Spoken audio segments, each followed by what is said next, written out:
Exams में cheating बहुत आम बात है।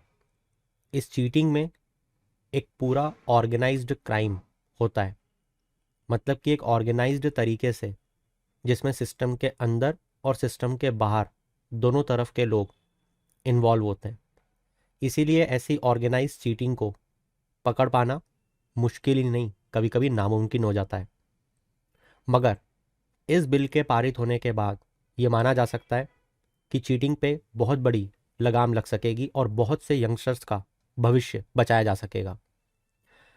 देर आए दुरुस्त आए, ये बिल बहुत पहले पारित हो जाना चाहिए था, बट देन टू। हम आज जानने की कोशिश करेंगे कि इस प्रपोज्ड लॉ में कितनी टफ पेनल्टीज लगाई गई हैं, कैसे और किस तरीके से अनफेयर मीन्स को यहाँ पे डिफाइन किया गया है इन रिक्रूटमेंट एग्जाम्स। तो चलिए शुरू करते हैं।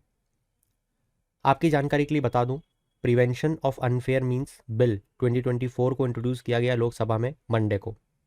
इस बिल का एम है कि जितने भी अनफेयर मीन्स होते हैं जिसके कारण एग्जाम्स में धांधली होती है, उसको रोकने के लिए इस बिल को लाया गया है। इस बिल के आने के बाद एग्जाम्स में ट्रांसपेरेंसी आएगी, फेयरनेस आएगी और एग्ज़ाम इंस्टीट्यूशंस जो कंडक्ट करवाता है इसे, उसकी क्रेडिबिलिटी भी बढ़ेगी। तो सबसे पहली बात है कि चीटिंग या अनफेयर मीन्स किसी भी पब्लिक एग्जामिनेशन में किसे कहा जाएगा। तो इस बिल का सेक्शन 3 ये बताता है एटलीस्ट ऐसे 15 एक्शंस इसमें डिफाइन किए गए हैं जो अनफेयर मीन्स के अंतर्गत आएंगे। और इन जनरल डेफिनेशन अगर देखें तो किसी रॉन्गफुल गेन या किसी मॉनिटरी टर्म्स के लिए किसी चीज़ को किया जाना, इन जनरल ये आएगा अनफेयर मीन्स में। आइए देखते हैं कौन कौन से एक्ट्स हैं। जैसे क्वेश्चन पेपर या आंसर की का लीक कर देना, दोनों में से कोई भी। जैसे क्वेश्चन पेपर का एक्सेस लेना और पोजीशन लेना एग्जाम होने के पहले, या OMR sheet, optical mark recognition response sheet, authority के बिना लेना, आंसर शीट के साथ टैंपरिंग करना, एक्सेट्रा। इस तरीके की जो एक्शंस हैं वो अनफेयर मीन्स में आएंगे। इसी के साथ अब हम बात करते हैं कि पब्लिक एग्जामिनेशन कौन कौन सी एग्ज़ाम्स को कहा जाएगा। जैसे एग्जाम्पल के तौर पे कोई प्राइवेट इंस्टीट्यूशन अगर कोई एग्ज़ाम ले रहा है उसकी एंट्री के लिए, तो क्या वो भी इस बिल के अंतर्गत आएंगे? जवाब है नहीं।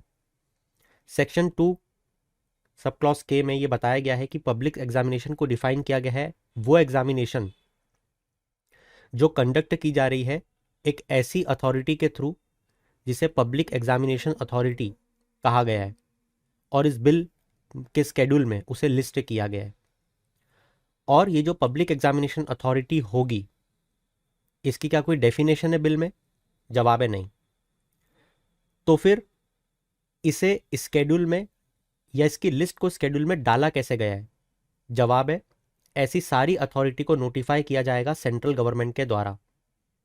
तो जैसे अभी के लिए इस स्केड्यूल में मान लो यूपीएससी आती है, सिविल सर्विसेज एग्जामिनेशन जो कंडक्ट करवाती है, सीडीएस एक्सेट्रा। फ्यूचर में और भी जो पब्लिक एग्जामिनेशन अथॉरिटी इसके अंतर्गत आएगी उसे सेंट्रल गवर्नमेंट ही नोटिफाई करेगा और इस बिल के स्केड्यूल में उसकी लिस्ट अपडेट करेगा। तो पूरी ताकत किसके पास है? सेंट्रल गवर्नमेंट के पास। और अभी तक ये एग्ज़ाम्स इसके अंतर्गत आ चुकी हैं।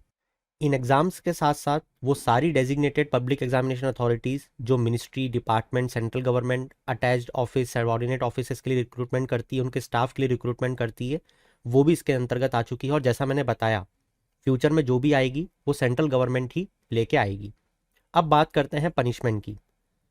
पनिशमेंट सेक्शन 9 के इस बिल में दी गई है कॉग्निजेबल, बेल भी नहीं होगी, और साथ ही नॉन कंपाउंडेबल। इसका मतलब ये है कि किसी भी व्यक्ति को बिना वारंट के अरेस्ट किया जा सकेगा।